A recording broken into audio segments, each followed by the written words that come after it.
Good morning, Dan. How are you doing, dude? Good morning. Good to be with you. Man, I'll tell you what, the news of On Patrol Live coming to Reels, every man cave across this nation is going, yes, Dan is back. Well, that's good to hear, because that's how I feel about it. Oh, my God. You talk about, I mean, in We're radio. so excited. Oh, you have every right to be excited, because in radio we call it water cooler conversation, and everything that you seem to touch seems to be exactly that.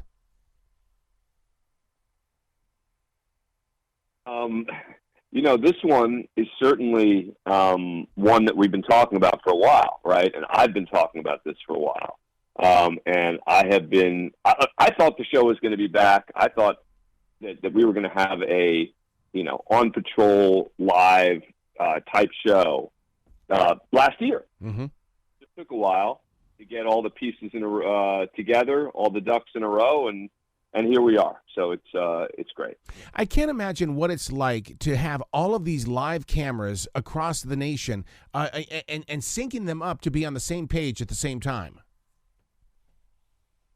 It's really quite a technological marvel. I mean, you're talking about 8 departments, 6 cameras coming out of each department feeding in. So I'm looking at a monitor with 48 cameras coming in at once. Wow. Then you add on to that the other 6 cameras we got in the studio, and we have 54 cameras on this show.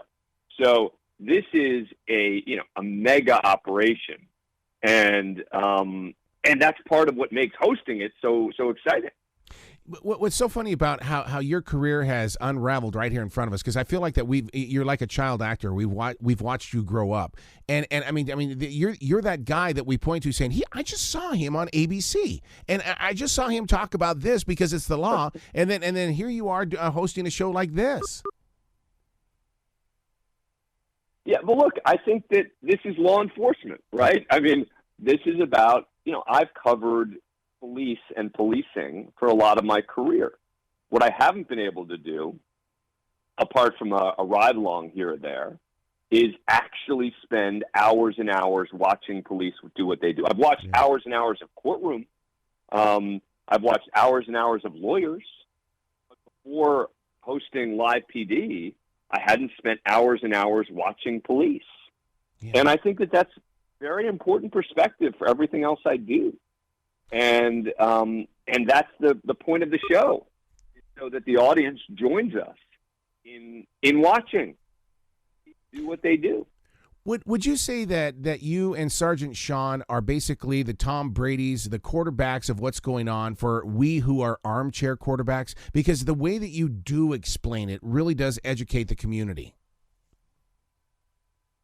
I think Sean is more the analyst, right? He's more the one who's going to explain the strategy, why are they doing what they're doing, et cetera.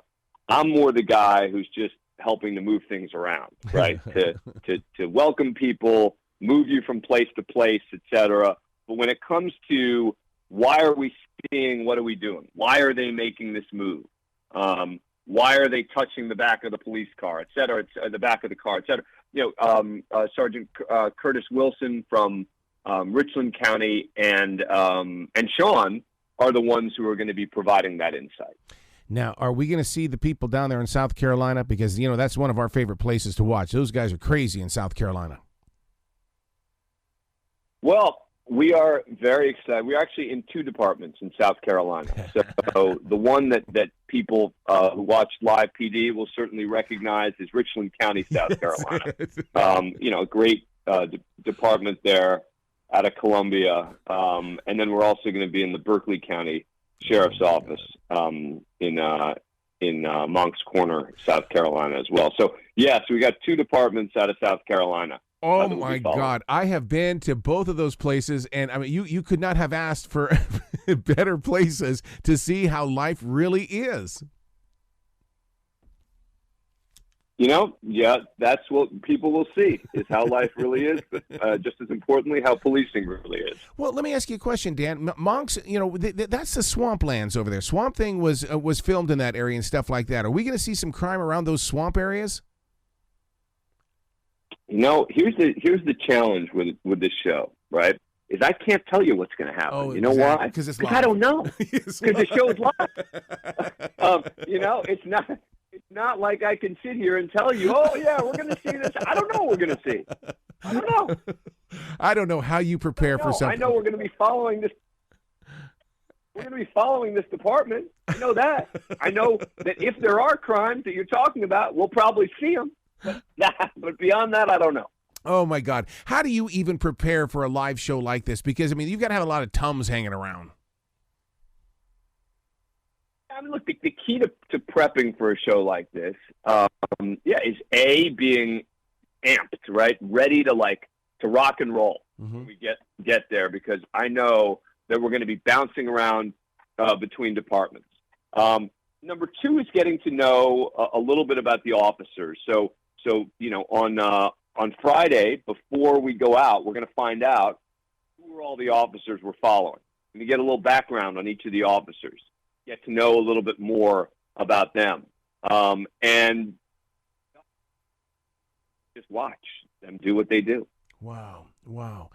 Now, one of the things that's fascinating about this show is that this time around, citizens get to ride along. That's going to be very interesting. I mean, talk about a real connection of introducing the community to those that are in the law enforcement. Yeah, and I think that's important. I think it's an important piece, is this idea that citizens who live in the communities that we're covering will have an opportunity to see for themselves, right? And come back and talk about their experience of what they saw and what they were surprised by, et cetera. And I do hope that leads to even more of a connection with the various communities that we're in. Are you going to do like what you've done in the past, and that is that if people didn't catch it live, there's going to be replays before, after, somewhere during the week? There will be replays on Reels. Good. I'm not sure exactly what time the replays are going to be on. I'm pretty sure that there's going to be a replay right after the show airs live on Friday and Saturdays. Yep. But beyond that, I know that there are going to be replays on the network. Well, I know for a fact that our neighborhood is with you on Fridays and Saturdays because you're such a major part of what we do. And then when I told my neighbor Fred that you were coming back to TV, I was like, oh my God! It was such a great moment.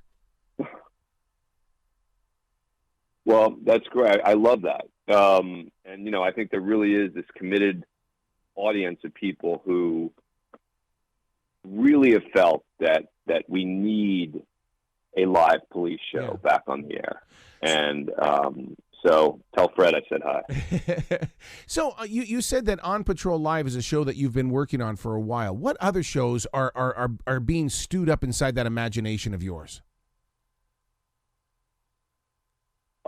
Right now, I'm just trying to stay above water with what I'm doing. The last thing I got no plans to create anything else right now. I'm still doing the legal analysis for ABC. I host a nightly show on the News Nation cable network. I host a daily radio show on Sirius's POTUS channel.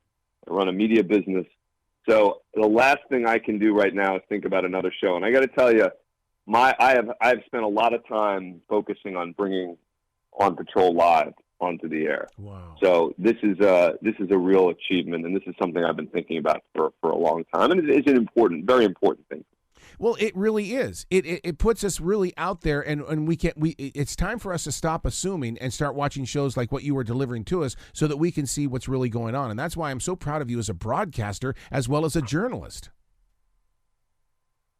Well, thank you. No, I appreciate that. And I'm really excited about what comes next with this. So here we go. Well, what comes next, you've got a lot of people out here waiting for your next book as well. So, and listeners need to understand that you are a brilliant author as well. I know had five books out on great trials in history that have been forgotten. Everyone from Lincoln and Kennedy, John Adams, Teddy Roosevelt trials that people probably missed, and the most recent one was about Martin Luther King. Yep. And so that's been a great run. But the truth is that for now, I'm not going to be able to work on another book for the short term just because I'm doing too many other things. So that is the one casualty of everything I'm doing, is that I'm not going to be able to work on another book right now. So. Well, you got to come back to this show anytime in the future, Dan. You know the door is always going to be open for you. Oh, thank you. I really appreciate that. Thank you. Well, you be brilliant today, okay, sir? Thank you. Thank you. Good to be with you.